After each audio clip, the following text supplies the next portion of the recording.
Wasn't Democrats who posted a baseball bat photo with Alvin Bragg and threatened death and destruction if he was charged. So in all of these examples, Piers, it is not the Democrats who've done this. Brian Tyler Cohen was a guest on Piers Morgan's show, Piers Morgan Uncensored, where Brian Tyler Cohen directly debated Piers Morgan about the idea of Kamala Harris and the Democrats being divisive and not showing enough reverence to Donald Trump after his assassination attempt. As you can imagine, Piers Morgan and Brian Tyler Cohen didn't exactly see eye to eye on this.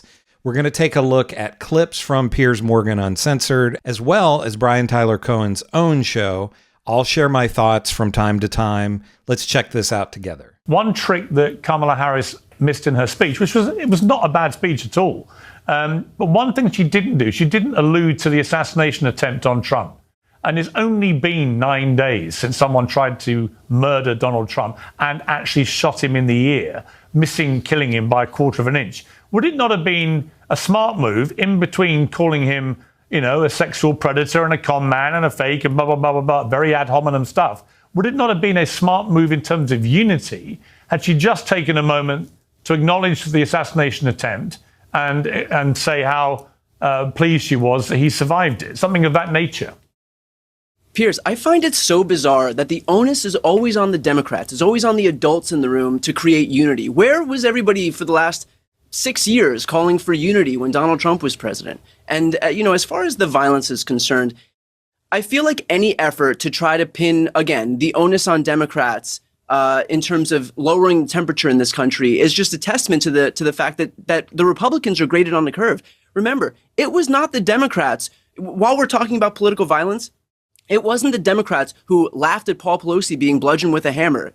That was Donald Trump. It wasn't Democrats who called for military tribunals for Liz Cheney. That was Donald Trump. It wasn't Democrats who laughed at a kidnapping plot against Gretchen Whitmer. That was Donald Trump. It wasn't Democrats who called for General Mark Milley to be executed. That was Donald Trump. It wasn't Democrats who posted a baseball bat photo with Alvin Bragg and threatened death and destruction if he was charged. So in all of these examples, Piers, it is not the Democrats who've done this. It's not the Democrats who've validated the use of political violence as a tool in this country. And it shouldn't be on the Democrats all of a sudden to be the adults in the room. All right, Brian, to a point, Lord Copper, as we would say in the UK, right? It is the Democrats who for 8 years have screamed that he's Adolf Hitler. That's fairly violent rhetoric. You're comparing him directly to an absolute genocidal maniac if Donald who Trump, murdered 12 million people, including 6 million Jews in a Holocaust. So when you do that, that is violent rhetoric. Piers, if Donald Trump acts like a fascist, it is not the Democrats' fault for calling him a fascist. You're saying he is? That is his Hitler? He is Hitler? No, absolutely not. But I'm saying he does act like a fascist. One thing that I would say here is every fascist Hitler? I mean, there have been other fascists other than Hitler. And one of the things that's really entertaining to me about this clip is we don't actually hear from Tomi Lahren in this, but the entire time that Brian Tyler Cohen is speaking, we see her smirking and closing her eyes and shaking her head. And I find that hilarious.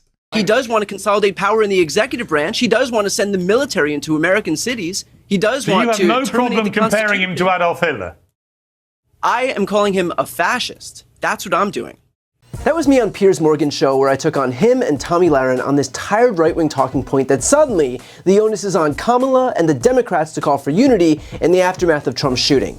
First of all, as I mentioned in the clip, if you want to see the media's bias against Democrats on full display, look no further than how this particular issue is being litigated, where the guy who has spent the better part of a decade fomenting violence is finally on the receiving end of it at the hands of a registered Republican, no less, and yet suddenly it's the Democrats' fault for not lowering the temperature in this country. No cause to lower the temperature when Trump told his rally-goers to beat up protesters and that he would pay their legal bills. No cause to lower the temperature when Trump posted a picture of Joe Biden hogtied in the bed of a truck, or when Trump said that the Second Amendment people could act against Hillary Clinton, or when he incited an insurrection at the U.S. Capitol and then predicated his re-election campaign on freeing those insurrectionists who tried to assassinate Mike Pence and Nancy Pelosi. But the second this instigator of violence is the victim of violence, the media wants to blame the people who have been decrying violence for years. The reason we are working so hard to defeat Donald Trump is precisely because we don't want to validate the use of violence as a political tool, and that is the only tool that Donald Trump knows how to wield. And of course, the natural conclusion of me telling that to Piers is him telling me that calling Trump a fascist is indeed inflammatory, and so what did we expect? Here's the thing. If Trump is going to act like a fascist, then we are justified in calling him a fascist. That's not an attack, and certainly not unjustified, it's just reality. It was. And Brian Tyler Cohen is exactly right with what he's saying. Donald Trump is also the person who said if he's elected, he would be a dictator. Now, he claims he would only be a dictator for one day, but he'd still be a dictator. Who says that other than a wannabe dictator? And directly addressing Piers Morgan, if you watch enough of these episodes of Piers Morgan show, regardless of who the guests are, if it's Brian Tyler Cohen or Cenk Uygur or Francesca Fiorentini, Piers Morgan is always going to take Donald Trump's side. It's always going to be on the Democrats or Kamala Harris or Joe Biden or whichever person on the left to try to have some sense of unity. You're never going to hear Piers Morgan say, well, Donald Trump made this speech at one of his rallies about Kamala Harris where he said she's stupid, she's lying about her race, and she's a communist and a Marxist and all this kind of stuff. So, yeah, he said those things, but shouldn't Donald Trump say something nice about her as well? You're never going to hear Piers Morgan say that. You're never going to hear Piers Morgan say, yeah, Donald Trump joked over and over and over again about Paul Pelosi, Nancy Pelosi's husband, being beaten in the head with a hammer, but shouldn't he say something nice about Nancy Pelosi? You're never going to hear Piers Morgan say that about Donald Trump because he's his buddy, but he will always demand that Kamala Harris, Joe Biden, any of the other Democrats reach across the aisle to be diplomatic or whatever. It was Trump who said that he wants to be a dictator for a day, who said that he wants to terminate the Constitution, who said that he wants to use the military to invade American cities, who said he wants to deport millions of people, who said he wants to consolidate power for the executive branch. That is fascist behavior. If Trump doesn't want to be called a fascist, then he shouldn't act like a fascist. And of course, Piers immediately jumps to, so you think Trump is Hitler? No, but that's not the bar for fascism. You don't have to only incite a Holocaust to be a fascist. And if he's trying to claim that to be called a fascist, you have to be as bad as Hitler, that's basically giving a free pass to anyone who is a fascist so long as they don't also execute 6 million Jews. Hitler is a fascist, but all fascists aren't Hitler, so let's not get that confused. With all of that said, it was bizarre to be defending this idea of calling Trump Hitler when I've never done any such thing, but you know who has? Trump's own VP pick, J.D. Vance. He wrote to one former roommate about Trump, quote, I go back and forth between thinking Trump is a cynical a-hole like Nixon or that he's America's Hitler. How's that for discouraging? End quote. So if you want to question anyone about calling Trump Hitler, there certainly is one guy, and he's sharing the ticket with Donald Trump right now. And another great point from Brian Tyler Cohen here, J.D. Vance, he called Trump America's Hitler, but then he kissed the ring, so now everything is okay. And finally, as for Kamala calling for unity, I get that it's easy, and in fact encouraged, for the media to immediately start blaming the left for problems caused and encouraged by the right, but Kamala herself did speak out on this exact issue, and she absolutely did not mince words. But here's the thing. If you claim to stand for unity, you need to do more than just use the word.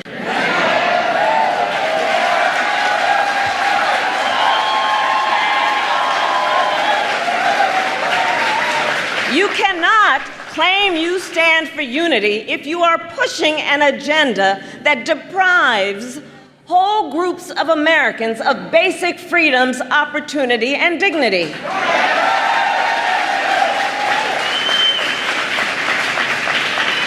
You cannot claim you stand for unity if you are intent on taking reproductive freedoms from the people of America and the women of America. Trying to ban abortion nationwide as they do and restrict access to IVF and contraception as their plan calls for. You cannot claim to be for unity if you try to overturn a free and fair election and threaten to terminate the United States Constitution. And you cannot claim to be for unity when your entire economic agenda is designed to prioritize billionaires and big corporations over the middle class.